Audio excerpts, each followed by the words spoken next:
Hi there, Andre here from Peak Motorcycles. In this video I'm going to be showing you how to access and remove and replace the spark plug on a Honda CRF300 Rally. I think a lot of it is going to be the same for the Honda CRF300L, except you don't have all the bodywork to remove. I'm doing a few other things at the same time, but I won't go into that explanation here. If you want to see what that is, check out my Kodama Composites side protection video and I'll explain some of the reasoning behind everything. So why would you want to remove the spark plug? Well, one would be for servicing. Obviously, if you have to replace it and you're doing it yourself. Another would be if you submerge the bike and you want to make sure you've got all the water out of the engine before you have a go at restarting it, then you might have to do it trail side. With my bike as it was with the Outback Motortech bars on, that was going to be really difficult to get to the side panel. However, hopefully after I've gone through this today, it will all be very straightforward and make perfect sense. So this is my attempt to access the spark plug on my Honda CRF300 Rally. Now I've already taken the side panel off. If you want to see exactly how that was done, I've done a video on it just solely on removing all the bodywork. I've also done another video about doing my side panels and you can see it in there. So I'm not going to repeat it for here because I think I've done it enough times already. So once you take it off, this is what you get. One thing to bear in mind is that to get this plastic radiator guard off, there's this little push pin. And I don't know if you've seen these before, you basically, I'll bring that down to the camera, pull that out. You can basically push the bit in right in the middle of it, and once that's pushed through, then it just releases. And to get it back, to put it back in again, you push the pin back up through the hole. Don't know if you can quite see that, like that, and then you just drop it back in. That goes onto the side panel, and then it all just secures into place. Now to remove this, it's pretty straightforward. You just push that in. Oh, I'm going to do that.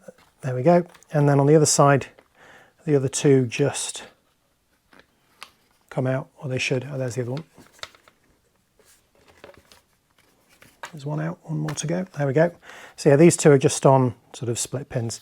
So that's the radiator guard off.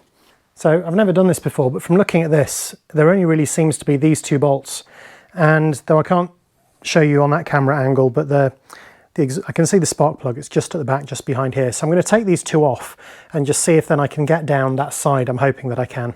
So these are actually 8mm bolts, to come off pretty easily. There's one, and all that shock mount seems to be captive, so that's not going anywhere. I'm just being careful not to knock the vanes on the radiator while I'm doing this. There we go, so that's on. If I pull that away, yeah, I can see the top of the HT lead just in the back there. So I'm going to quick look around to see if there's anything else in particular that's blocking this.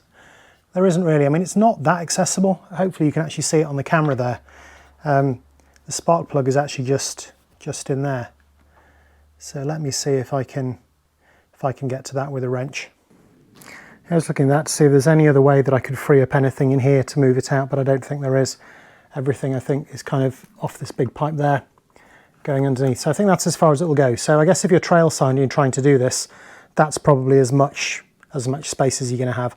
I'll put the camera back where it was and hopefully you'll be able to see me reaching around inside. If I can't do it with the camera there, I'll move the camera back a lot further and still keep trying. So yeah, hopefully you can just about see in there from that angle, you can see the spark plug in there on top of the engine. I'm just going to give it a bit of a clean up first. I mean, it is quite fiddly to get in there. I don't know if this is any easier on the L than it is on the Rally, but yeah, it's not the easiest spark plug to get to if you needed to flush the engine out after getting into some deep water.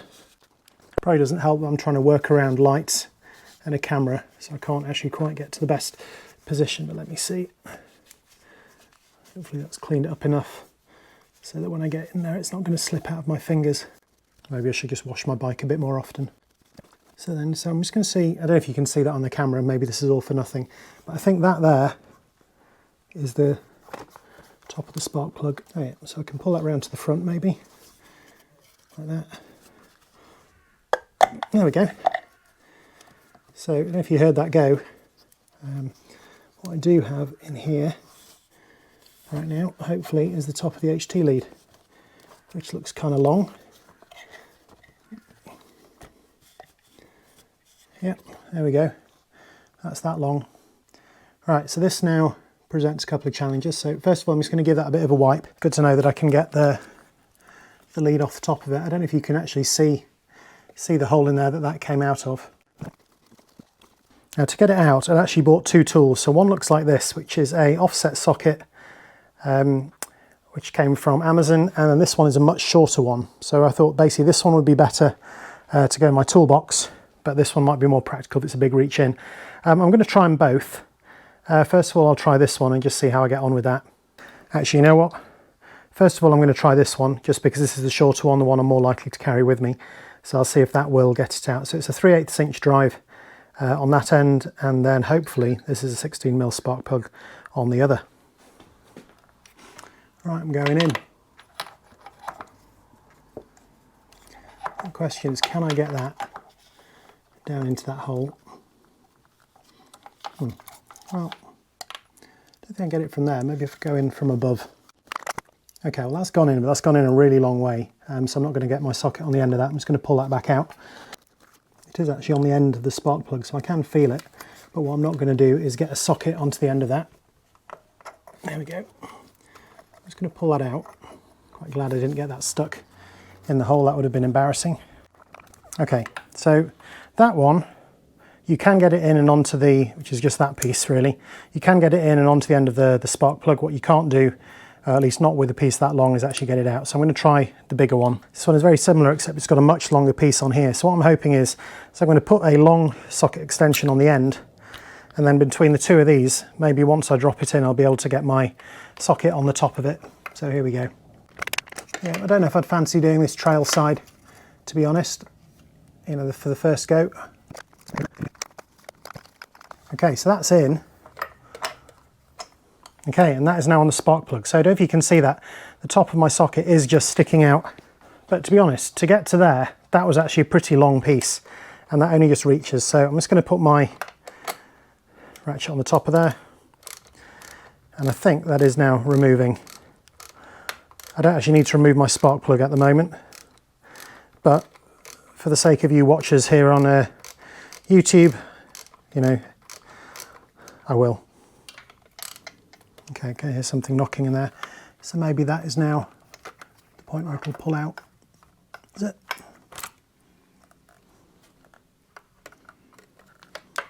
No.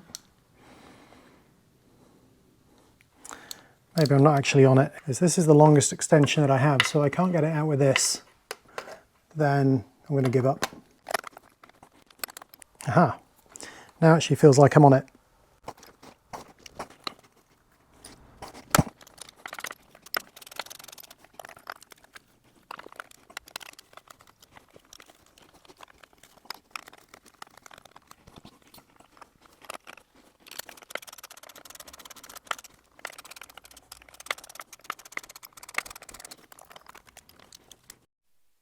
So after much drilling,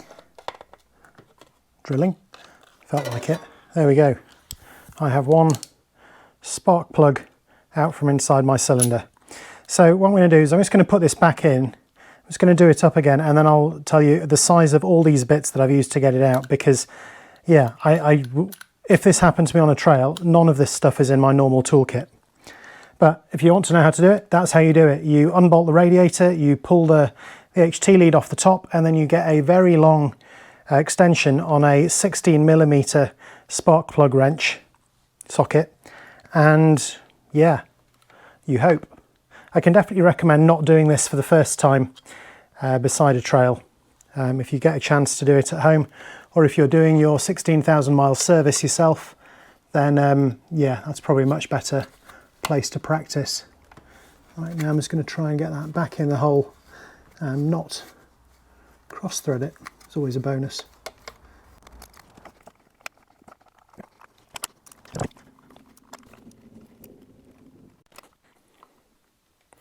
That's done as tight as I can do it, just with my fingers, so hopefully that is not cross-threaded in there. No idea what you can do to get it out if it is. Nothing easy, I suspect.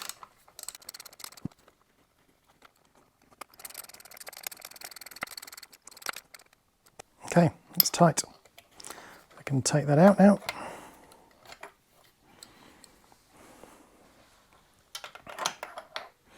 Hopefully there's no spark plug on the end. So now the next thing is just to reattach the HT lead. which might be interesting. Okay, there we go.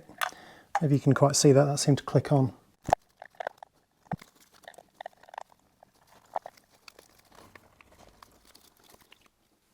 Oh, see, so looking at that, there is actually a lip that needs to go over. So I'll try again. That's on there. And it's to get that lip over the top of that. There we go, that's back on now. That was a bit fiddly to get that in, but it does seem to be in properly. Right, so the last thing to do is just to do those back up. And then before I fit all the bodywork back, I will just start it and make sure I've got enough compression.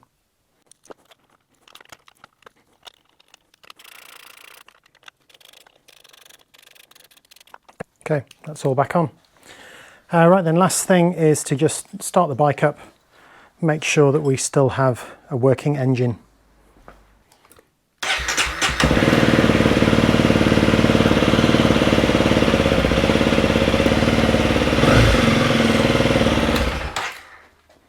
So that's what happens when you use a cloth with a bit of lint for cleaning the exhaust header. So yeah, some of that was burning up a little bit, but the engine seems to be fine. So I think that's it. That's it really. I just need to put everything else back on. I won't do that in this video. There's plenty of videos of me putting bodywork back on. That's it. That is my video on how to remove and replace the spark plug on a Honda CRF300 Rally. On the Honda CRF300L, I think it would be pretty similar. I think there's a couple of things that might be slightly different. So one is that the tank is much wider on the Rally because it's, well, nearly double the size. So maybe it's not quite as tight to get in on top. Everything else I think is the same, so I think you will still need a deep socket with an extension to be able to get all the way down inside to get the spark plug out. If you're planning on riding anywhere where there's a chance that your bike's going to get completely submerged, the air intake's under the seat and there's always a risk you could get some water in there that gets into the engine, then I can definitely recommend having a practice at home so you know exactly what you're doing. I think trying to do that for the first time trail side is probably a little bit challenging if you even have the right tools with you. I think if you do have the Outback Motortech upper crash bars, I think it's a big job to do at the side of a trail. I think to try and dismantle the right side crash bars so you can get off that right body panel and get to the radiator is, yeah, that's a big piece of work. I don't think any of your friends are going to thank you for that. Having said that, if all you've got is just the standard panels where you can just unbolt them, I think with a bit of practice it's probably a 10 or 15 minute job to remove the spark plug. You can always turn the engine over, get any water out and then refit it. If you're ever doing it to actually do your own service, I think it's the 16,000 mile service that needs a new spark plug, then I guess you could do it for that as well. The tools that I use to get it out are one of these thin wall 16mm spark plug wrenches with an articulated end and also a 300mm extension bar. Now normally I really wouldn't carry that in my toolkit, I really wouldn't on a trail, but now that I know that's what's needed, and it was really just the very top bit that was poking out above that I could get the end of my ratchet onto. So yeah, worth bearing in mind. To be honest, a lot of the riding I do around near where I live, there are no deep water crossings like that. If I was going to go to Iceland or do something a bit more adventurous, then maybe I'd look at carrying something like this. Maybe even seeing if I could get something that doubled up as a tyre spoon or something else. Anyway, I hope that's been interesting and useful. If it has, thanks for watching, and maybe I'll see you next time.